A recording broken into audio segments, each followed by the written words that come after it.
दोस्तों नमस्कार, मैं हूं जय और आप देख रहे हैं जय द न्यूज। महाराष्ट्र में शिवसेना के नेता संजय राउत ने एक बार फिर से पूरी तरह से बवाल मचा के रखा है।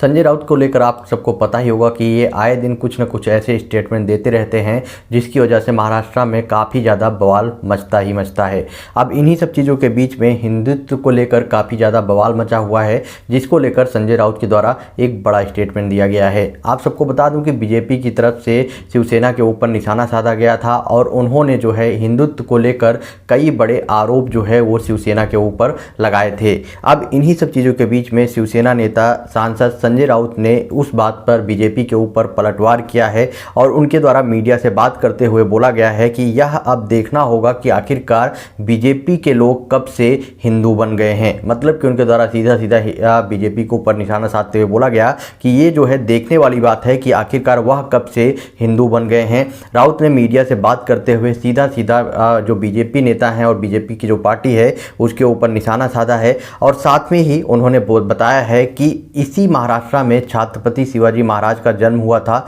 महाराष्ट्र का एक इतिहास है क्योंकि महाराज का जन्म इसी मिट्टी में हुआ था। बाकी प्रांतों में भूगोल है। जो लोग शिवाजी महाराज के नाम पर राजनीति करना चाहते हैं उन्हें करना चाहिए। शिवाजी महाराज का व्यक्तित्व जो है वो महान था और महान रहेगा भी। उन्होंने पूरे देश को जो है दिशा दी थी, सीधे संजय राउत के द्वारा बोला गया है। और साथ में ही उनके द्वारा ये भी बोला गया है कि शिवाजी महाराज ने 400 साल पहले महाराष्ट्र के दुश्मनों को सबक सिखाया था। दुश्मनों के आगे जो है महाराष्ट्र कभी भी झुकेगा नहीं, अपने स्वाभिमान और मेहनत के लिए संघर्ष करता रहेगा। यदि शरीर पर शत्रु आ गया तो उसकी अंगुलियां भी काट दी जाएंगी। शिवसेना सांसद संजय राउत ने यह भी बोला है कि देश शिव चरित्र का इतिहास जानते हैं कि औरंगजेब को 25 साल की लड़ाई के बाद भी इसी महाराष्ट्र की धरती पर आकर उसको मरना पड़ा। 25 साल तक उसने जो है लड़ाई लड़ी, लेकिन उसके बावजूद भी उसको इसी महाराष्ट्र की धरती पे आकर मरना पड़ा। राउत ने कहा कि महाराष्ट्र के दुश्मनों को भी इस इतिहास को समझना चाहिए। जैसे औरंगजेब को मरना पड़ा था आखिरकार में,